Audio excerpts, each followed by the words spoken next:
ایک روز کچرا کنڈی سے کھانا نکال کر کھانے لگی تو ایک آدمی میرے قریب آیا. کہنے لگا میں تمہیں ایک ایسی جگہ لے جاؤں گا جہاں روز مفت کا کھانا ملتا ہے, تمہیں نئے کپڑے پہننے کو ملیں گے. وہ مجھے پاگل سمجھ چکا تھا اور روٹی کی تلاش میں بھی اس کے ساتھ چل پڑی. 3 دن کی بھوکی تھی اور لوگوں کے پتھر کھا کر میں زخمی ہو چکی تھی. وہ مجھ سے پوچھنے لگا تمہارے گھر میں کون ہے, لیکن میں پاگلوں کی طرح ادھر ادھر دیکھنے لگی. آخر کار وہ مجھے تنگ گلی سے گزارتا ہوا عالی شان کوٹھی کے اندر لے گیا. وہ کوٹھی بے حد خوبصورت تھی. میری آنکھیں کھلی کی کھلی رہ گئی تھی. مجھے وہ دن یاد آنے لگا جب میں شادی کر کے اسی طرح کی خوبصورت حویلی میں گئی تھی, اور اس خوبصورت حویلی نے میری ساری راتیں تاریک بنا دی تھی. لڑکیاں چھوٹے کپڑے پہن کر ناچ رہی تھی. گھنگرو کی آواز مجھے سنائی دے رہی تھی. میرا دل ایک دم گھبرانے لگ گیا. وہ آدمی مجھے کھینچ کر ایک کمرے میں لے گیا جہاں ایک موٹی تازی عورت بیٹھی تھی. مجھے دیکھ کر کہنے لگی یہ تو خاصی خوبصورت ہے, شکل سے پاگل لگ رہی ہے, لیکن ہم نے کیا لینا, یہاں تو جسم کے دام ہوتے ہیں. میں چیخنے لگی, کہنے لگی کہ مجھے یہاں سے جانا ہے, لیکن وہ آدمی زبردستی مجھے کمرے میں لے گیا. کچھ عورتیں مجھے تیار کرنے لگی. میں ان کی مرضی کا کام نہ کرتی تو وہ مجھے روز مارتی تھی. کہتی تھی کہ جب تک تم کام اچھی طرح سیکھ نہیں جاتی تب تک ویسے ہی مار کھاؤ گی. اب رو کر بھی کام کرنا ہے اور ہنس کر بھی کام کرنا ہے. جو شخص تمہیں اپنے ساتھ لایا تھا وہ تمہیں مہنگے داموں بیچ کر جا چکا ہے. یہ کوٹھا ایسی جگہ ہے جہاں تم مر گئی تو نجات پا سکتی ہو. یہاں سے بھاگنا تمہارے بس کا کام نہیں ہے. اس قدر خوبصورت ہو, کچھ اپنے ماضی کے بارے میں ہی بتا دو, ورنہ شکل سے تم چاہے پاگل لگتی ہو لیکن تم پاگل نہیں ہو. میں خاموشی سے زمین کو دیکھنے لگی. پہلی بار کسی نے میرا دکھ جاننے کی کوشش کی تھی, اس لیے میں اس عورت کو سب بتاتی چلی گئی. میری کہانی سن کر افسوس سے مجھے دیکھنے لگی. کہنے لگی کہ یہاں پر آئی ہر عورت شریف تھی, لیکن کسی نہ کسی مرد کے دھوکے نے اسے یہاں پہنچایا ہے. کوئی عورت تو اپنے شوہر کے ہاتھوں ہی بکی ہے. کوئی مرد وفا کے قابل نہیں ہوتا. کسی مرد پر بھروسہ نہیں کرنا چاہیے. میں بھی ایسی ہی معصوم تھی, لیکن دیکھو آج اس کوٹھے کی مالکن ہوں. وہ بولی کہ جب تمہارا دل چاہے تم مجھ سے اپنے دل کا درد باندھ سکتی ہو, لیکن اس کے لیے تمہیں یہاں کام کرنا, مردوں کو خوش کرنا ہوگا. پہلی رات تو مجھ پر کافی کٹھن گزری تھی. میری پاک دامنی پر کالا داغ جو لگ چکا تھا, مجھے یوں لگا تھا جیسے کسی نے میرے جسم پر تیزاب پھینک دیا ہو. سارا دن بخار میں تپتی رہی. کوٹھے کی مالکن نے میرا بہت خیال رکھا. کہنے لگی کہ نازک مزاج ہو تبھی اتنی سی حدت کو برداشت نہ کر پائی. اس سے پہلے میں کوٹھے سے بھاگنے کی بہت کوشش کر چکی تھی, لیکن ہر بار پکڑی جاتی اور وہ لوگ مجھے مار مار کے چمڑی اتھیڑ دیتے تھے. کوٹھے کی مالکن بے شک نرم مزاج سہی, لیکن اس معاملے میں بہت سخت تھی. اب دھیرے دھیرے اس کو مجھ پر اعتبار ہونے لگا. 3 ماہ میں نہ جانے کتنے مرد میرے قریب آئے تھے. ان کی شکلیں تک مجھے یاد نہیں تھی. کئی بار رات خواب میں میرا باپ آتا تھا. وہ مجھ سے ہمیشہ ناراض ہی ہوتا تھا کہ میں یہاں سے بھاگ جاؤں. یہ جگہ میرے لیے نہیں ہے. ایک روز میں اپنے پلان میں کامیاب ہو کر اس وقت کوٹھے میں سب سو رہے تھے. ایک دن پہلے پارٹی جو تھی, شہر کے معزز لوگ آئے تھے. وہ لوگ جو اپنی بیویوں کو منہ تک نہیں لگاتے تھے یہاں غیر عورتوں کے ساتھ رات منانے آئے تھے. میں ساری رات بیٹھی رہی تھی کہ صبح ہوتے ہی میں یہاں سے نکل جاؤں. صبح کی پہلی کرن کے نکلتے ہی میں یہاں سے نکل چکی تھی, اور میں نے ایسا ہی کیا. میں وہاں سے بھاگنے میں کامیاب ہو گئی تھی. جیسے ہی بازار پہنچی تو وہاں کی افراتفری دیکھ کر عجیب سا دل گھبرانے لگا. وہاں پر ہر جگہ میری تصویریں چسپاں تھیں اور میں ہر تصویر کو اتار کر پھینک رہی تھی. اتنی نازیبا تصویریں میں نے کبھی تصور بھی نہ کیا تھا کہ میرے باپ کی عزت یوں بازاروں میں رول رہی ہو. وہ لوگ مجھے دیکھ رہے تھے. میں نے جلدی سے منہ چھپا لیا. کچھ لوگ کہنے لگے پاگل ہے. میں غصے سے ہر تصویر کو اتار رہی تھی. ایک فقیر میرے قریب آیا. وہ غور سے مجھے دیکھنے لگا. میں نے چہرے پر مزید نقاب کر لیا. میں نہیں چاہتی تھی کہ یہاں کوئی مجھے پہچان لے. وہ کہنے لگا تم میرے ساتھ چلو, مجھے تم میں کچھ دکھانا ہے. میں اس کا ہاتھ چھوڑ کر بھاگنے لگی تو وہ مجھے گھسیٹ کر لے جانے لگا۔ دکھنے کے باوجود بھی میں انہیں نظر نہیں آ رہی تھی۔ وہ سمجھ گئے میں پاگل ہوں اور وہ شخص مجھے اپنے ساتھ لے جا رہا ہے۔ دوسروں کے معاملوں میں تو لوگ گھس جاتے ہیں لیکن مدد کرنے کوئی نہیں آتا۔ میں بار بار کہہ رہی تھی کہ تم میرا ہاتھ چھوڑ دو، میں تمہارے ساتھ زبردستی نہیں جانا چاہتی۔ تم مجھے کہاں لے جا رہے ہو؟ میں نہیں چاہتی تھی کہ ایک دلدل سے نکل کر میں دوسری دلدل میں پھنس جاؤں۔ وہ آدمی مجھے جھونپڑی میں لے گیا۔ میرا جسم تیزی سے کانپ رہا تھا۔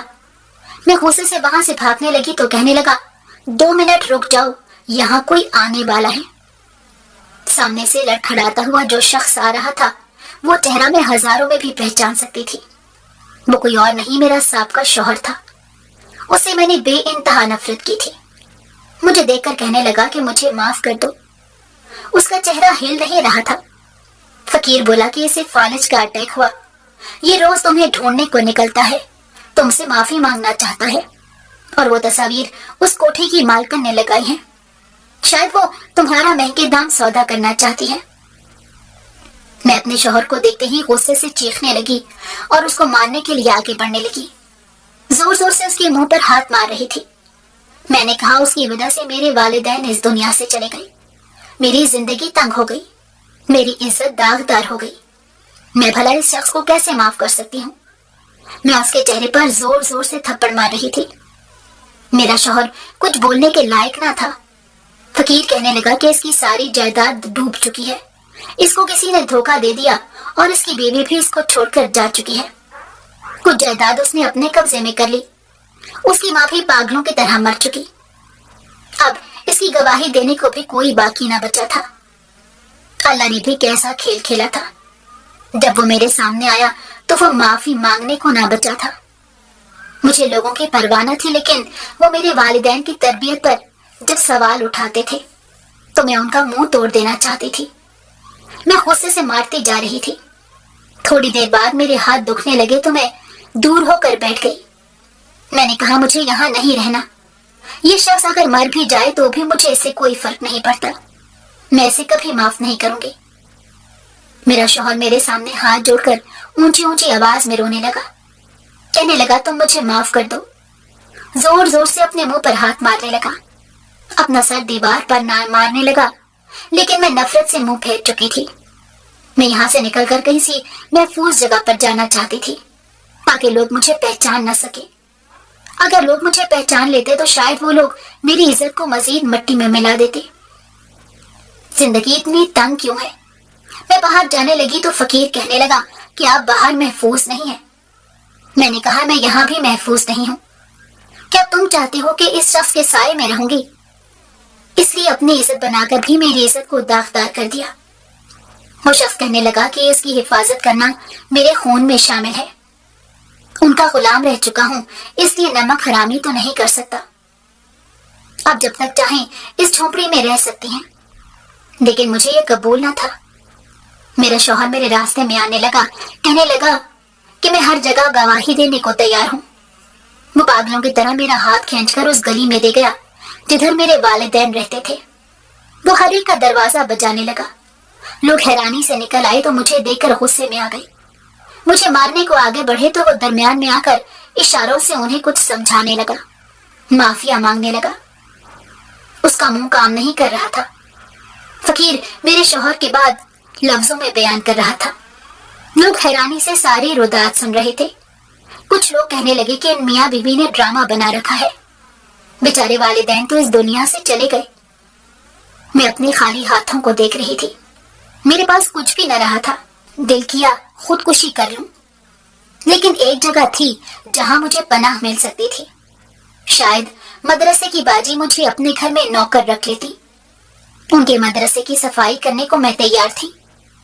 مجھے وہاں باجی نے پناہ دے دی تھی۔ شاید میری زندگی کا سکون اللہ کے ذکر میں پوشیدہ تھا۔ کچھ لوگوں کو اللہ اپنے قریب کرنے کے لیے آزمائش سے گزارتا ہے، لیکن ہمیں اللہ کی رحمت سے مایوس نہیں ہونا چاہیے۔